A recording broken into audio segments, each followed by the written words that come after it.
Bismillahirrahmanirrahim. Assalamualaikum warahmatullahi wabarakatuh. Saudara-saudaraku, sahabat-sahabatku, dimanapun saat ini Anda berada. Di video kali ini Madia fokuskan ya bagaimana tentang identitas Tuhan yang akan Madia tampilkan dengan pembahasan dari para apologet, terutama apologet Kristen ini yang diwakili oleh Timothy ini ya. Ya, cukup menarik, dia mencoba untuk menerangkan konsep ketuhanan yang dia coba tawarkan, coba argumenkan kepada muslim ya. Mari kita simak saja langsung apa yang dia coba korelasikan dalam ajaran dia yang dia yakini, bagaimana Tuhan itu gitu, sang pencipta itu menurut dia gitu. Mari kita simak ya. Diri ya, jadi Yesus adalah firman Allah. Ya, tapi dia menerima firman. Dia menerima firman. Ya, gini, Bang Musa tadi saya sudah jelaskan. Memang agak susah ya. Dengarkan Bang Musa ya. Orang Kristen juga bingung Bang Musa. Jadi ini saya dengarin. Kalau saya tidak bingung, sebentar. Bagaimana Bapak bisa berfirman kepada firman-Nya sementara firman-Nya juga berfirman? Saya salah satu contoh saja ya. Nanti kalau kita buka di dalam Yohanes, banyak sekali Yesus firmanku. Saya buka salah satu aja ya supaya teman-teman bisa dalam asal asumsi ya. Nah, nanti saudara baca di dalam Yohanes ya, banyak sekali Yesus berkata, dengarkanlah firmanku. Yesus juga berfirman. Dan bagaimana Allah mengutus firman-Nya sementara firman-Nya juga berfirman? Kan bingung. Teman-teman, itulah Allah Trinitas tadi, bahwa sang Logos itu, ya, sang firman itu adalah Yesus itu sendiri, adalah firman Allah. Yesus juga berkata, apa yang aku katakan itu semua yang aku sampaikan, apa yang aku dengar dari surga, seperti dari Bapa, itu yang aku katakan. Tapi di satu sisi Yesus juga, dengarkanlah firman-Ku. Kau menolak aku karena firman-Ku tidak ada di dalam hatimu. Siapa yang mendengarkan firman-Ku, dia tidak akan binasa, melainkan beroleh hidup yang kekal. Jika engkau menolak firman-Ku, engkau akan mati binasa. Jadi Yesus juga berfirman. Makanya saya katakan tadi, semua pekerjaan Yesus Kristus di bumi ini dikerjakan oleh tiga pribadi, Bapa, Anak, dan Roh Kudus. Sama seperti Yesus. Siapa yang membangkitkan Yesus? Ya, siapa yang membangkitkan Yesus? Bapa, dia bangkit sendiri, dan juga Roh Allah. Nanti ada di dalam Roma, ada juga di dalam Matius. Dibangkitkan. Tidak usah bilang seperti dibangkitkan, bukan bangkit sendiri. Loh, kok nggak bangkit sendiri? Pak Yesus bangkit sendiri, Mas. Kalau saya kasih ayatnya, Paling. saya kasih ayat. Silakan. Tampilkan ayatnya, silakan. Bentar, Silakan. Bentar ya, Mas. Ini ahli kitab nih. Cukup menarik ya pembahasan dari Timothy ini yang mengatakan Yesus itu bangkit sendiri, kemudian ada Yesus itu dibangkitkan, kemudian juga dibangkitkan oleh Roh Kudus maupun Tuhan Bapa, tapi dia berkata juga bangkit sendiri. Jadi ini cukup unik ya ajaran mereka ini ya. Tuhan kok bisa seperti ini gitu. Mari kita simak ya. Oke, Bang Ali nih. Kita bicara sama ahli kitab. Pak Timothy, itu di Iman Huduri ada Pak Timothy. Ya. Mas Dewa jangan tertawa ya, nanti kacau kalau tertawa, tersinggung nanti Timothy. Oke, kawan-kawan jangan tertawa dia waktu membahas ini. Oke, lanjut. Ya, yang sebentar. Saya ini aja ya. Pak Timothy. Ya, di ayat mana? Di ayat berapa itu ya? Saya juga lupa. Bentar. Saya cari dulu ya. Sambil saya cari, abang ngobrol dulu sama teman-teman saudara kita ya. Sambil saya cari ya, abang ngobrol dulu. Silakan Bang Musa ke beliau. Saya meladeni langsung saja Bang Moti. Ya. Ini saya udah dapat ya. Tadi sahabat dari bertanya bahwa Yesus tidak bangkit sendiri. Baca Yohanes 10, 17, 18. Ya, silakan tampilkan. Ya, Dan komparasikan dengan kisah para rasul 2 ayat 32. Ya, betul, Mas. Ayo Anda tampilkan. bisa buka nggak? Saya nggak bisa buka. Aditya. Ya, saya ini aja, saya bacakan saja ya. Yohanes 17, 18.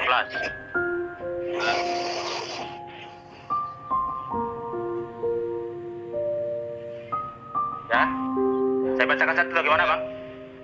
Ya, silakan. Yohanes. Yohanes 10, 17, teman-teman bisa cek nanti di Google aja ya. Yohanes 10, 17, 18. Bapa mengasihi aku Aku ini itu adalah Yesus, huruf besar. Oleh karena aku, kata Yesus, memberikan nyawaku untuk mengambilnya kembali. Ya, tidak seorang pun mengambilnya daripadaku, melainkan aku memberikannya menurut kehendakku sendiri. Jadi, ya, aku berkuasa memberikannya dan berkuasa mengambilnya kembali. Inilah tugas yang kuterima dari Bapakku. Oke, untuk memuatkan ayat ini, kita ambil lagi satu ayat lagi di dalam Yohanes 2. Bentar, Yohanes 2, 20 sampai 21. Nah, Yohanes 2, ya, ayat 19, ya, sampai 21. Oke, saya bacakan ya, Yohanes 2 ayat 19. Oke, jawab Yesus kepada mereka. Ini kepada siapa? Orang-orang ahli-ahli Farisi, orang-orang ahli Saduki, ya, yang berjubah keagamaan itu. Jawab Yesus kepada mereka. Ini orang ahli Farisi, ini ahli Saduki. Rombak bait Allah ini, dan dalam 3 hari aku akan mendirikannya kembali. Ya, saya baca ayat 20. Lalu kata orang Yahudi kepadanya, 46 tahun orang mendirikan bait Allah ini, ya, bait Allah Salomo itu, dan engkau dapat membangunnya dalam 3 hari. Ya, ayat 21. Tetapi yang dimaksudkan Yesus dalam bait Allah ialah tubuh dia sendiri. Kemudian sesudah ia bangkit dari antara orang mati, barulah teringat orang-orang murid-muridnya itu. Jadi dia akan bisa bangun bait Allah itu. Dia adalah tubuhnya yang mati tadi itu. Aku akan bangkitkan sendiri. Aku bisa bangun. Itu artinya. Itu koheren tadi dikatakan Yohanes 10 ayat 18. Aku berkuasa memberikannya. Bahkan Yesus mati di kayu salib itu bukan karena dia ini dia menyerahkan nyawa, dan aku berkuasa mengambilnya. Dia bangkit sendiri loh, Mas. Ya, jadi dia bukan dimangkit. Jadi dia boleh. Oke. Saya tambah lagi, Mas. Siapa yang membangkitkan Yesus? Dia bangkit sendiri. Kemudian yang kedua, siapa yang membangkitkan Yesus? Bapa. Nanti kita baca di Roma 6 ayat. Sebentar, Bang, supaya kita nggak asumsi. Jadi Yesus itu dibangkitkan sendiri, dibangkitkan oleh Bapa juga. Ya. Tadi bilang bangkit sendiri. Sebentar. Selesaikan dulu saya bicara. Jangan tertawa lah Mas Dewa, ntar tersinggung nanti Timothy lari dia. Ya, jangan ketawa, jangan ditawakan Mas Dewa.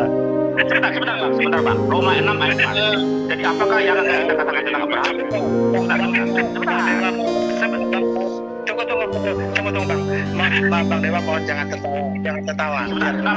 Sebentar bang. Saya selesaikan ya teman-teman ya. Roma 6 ayat 4 ya. Ayat 4 berkata begini.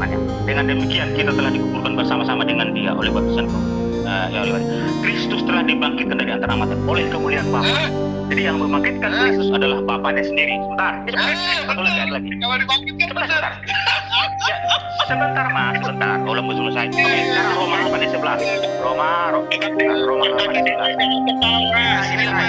Ini terakhir. Roma 8:11. Ya, sebentar. Roma 8:11. Dan jika roh dia, itu roh Allah adalah roh Kristus, telah membangkitkan Yesus dari antara orang mati. Jadi, makanya saya katakan tadi, konsep kekristenan itu adalah Tritunggal. Kebangkitan Kristus itu bekerja bersama oleh Allah. Sudah jelas tadi, dia bangkit sendiri. Di ayat yang lain juga berkata, Bapa membangkitkan dia. Di satu ayat juga berkata, roh Allah, roh Kristus juga membangkitkan Kristus. Jadi Kristus itu dibangkitkan oleh 3 pribadi tadi. Makanya saya katakan tadi, iman kekristenan dibangkitkan kan? Dibangkitkan Bapa, dibangkitkan Kristus, dia bangkit sendiri. Itu Mas. Ya, kalau karena Anda tertawa ya seperti mengejek, saya izin live aja lah karena Anda tidak. Takut.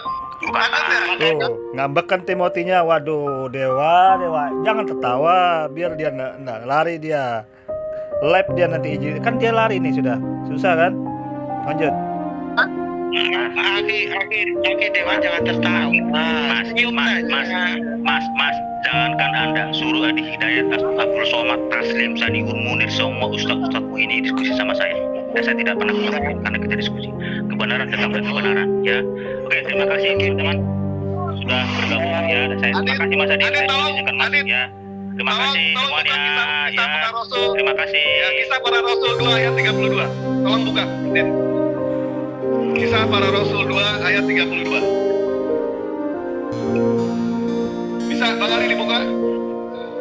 saya tak bisa karena saya pakai HP. Kemudian saya hafal lah.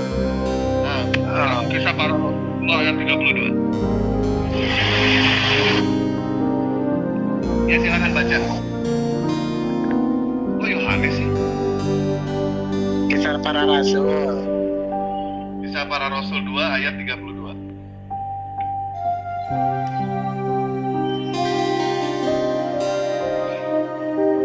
Nah, silakan baca. Silakan baca Bang Ali. Saya tidak dapat, tapi yang jelas saya tahu ayat itu. Iya, saya pun hafal ayat itu. Ya. Saya bacain ya. Nah, baik. Silakan.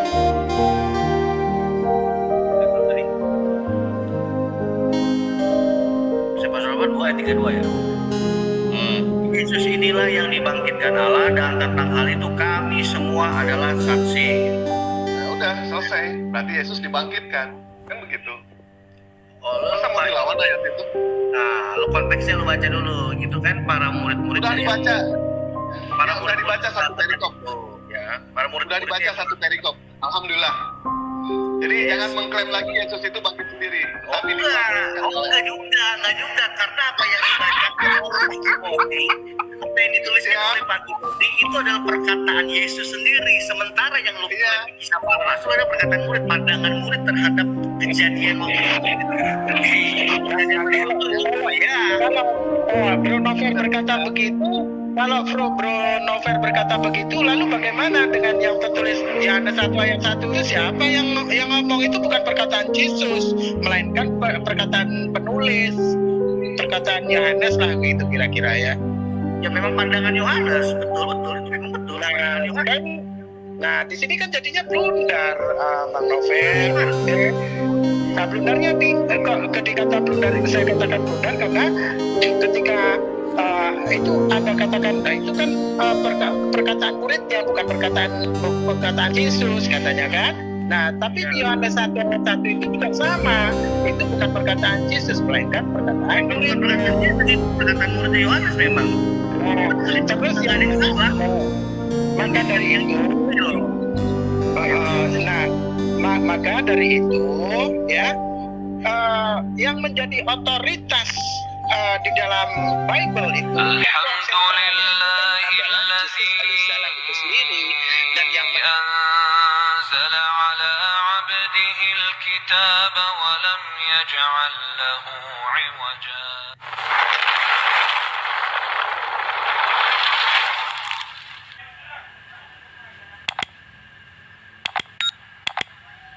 Oke, demikian ya beberapa bahasan tentang konsep ketuhanan ya dalam diskusi ini. Karena ini hanya diskusi, artinya kita hanya berbagi wawasan saja. Jadi apabila ada hal-hal yang tidak sesuai atau yang menurut saudara-saudaraku baik yang di Islam maupun di luar Islam itu tidak sesuai dengan keyakinan Anda, ya kami mohon maaf ya. Kita hanya berbagi wawasan, dan inilah suatu bentuk bahasan dalam ajaran Islam dan ajaran kawan-kawan sebelah ini ya, yang membahas konsep ketuhanan, yang mana tadi poinnya Tuhan mereka itu meninggal, mati. Nah, Tuhan di dalam ajaran Islam itu ada konsepnya di dalam tauhid itu al-hayat, maha hidup. Jadi Tuhan dalam Islam itu tidak bakal mati walaupun 1 detik pun. Kalau Tuhan itu mati, maka terbantahkan dan patah dengan konsep tauhid. Sedangkan ajaran mereka ini, Tuhannya bisa mati 3 hari. Nah, Tuhannya bisa mati 3 hari. Nah, permasalahannya adalah siapa yang membangkitkan itu. Nah, tadi makanya dibahaslah oleh kawan-kawan ini, kira-kira siapa yang membangkitkan Tuhan Yesus itu gitu loh. Apakah dia bangkit sendiri? Apakah dia dibangkitkan Tuhan Bapa atau dibangkitkan Tuhan Ruhul Kudus? Jadi ini dalam hal ini tadi kawan-kawan, saudara-saudaraku bisa mendengar sendiri hasil diskusi ini. Ya, Anda sudah menilai sendiri ya. Tetapi kalau dalam Islam, hal-hal yang berbau mati atau wafat apabila dikorelasikan ke Tuhan itu bakal patah, langsung otomatis patah ya. Jadi nggak ada jalur sudah. Tetapi karena berhubung ini membahas ketuhanan mereka ini dengan konsep ketuhanan yang mereka coba sampaikan, ya kita hargain ketuhanan mereka, konsepnya seperti itu. Artinya Tuhan mereka tuh walaupun sudah mati bisa hidup sendiri. Ini terbukti dengan perkataan dari Timothy tadi, dia bisa bangkit sendiri Tuhannya. Artinya tanpa ada kekuatan lain dia bisa hidup sendiri. Tapi kemudian di sisi lain dia juga katanya dibangkitkan sama Tuhan Bapa yang mereka sembah ini ya. Tapi juga di sisi lain dibangkitkan dengan Ruhul Kudus. Nah, itu kembali kepada diri Anda menilai. Kira-kira konsep ketuhanan seperti ini menurut Anda, ya silahkan Anda pikirkan, ya renungkan. Kira-kira konsep ketuhanan seperti ini benar apa tidak gitu loh. Ya, demikian ya yang bisa Madia sampaikan. Kurang lebihnya Madia mohon maaf. Wassalamualaikum warahmatullahi wabarakatuh.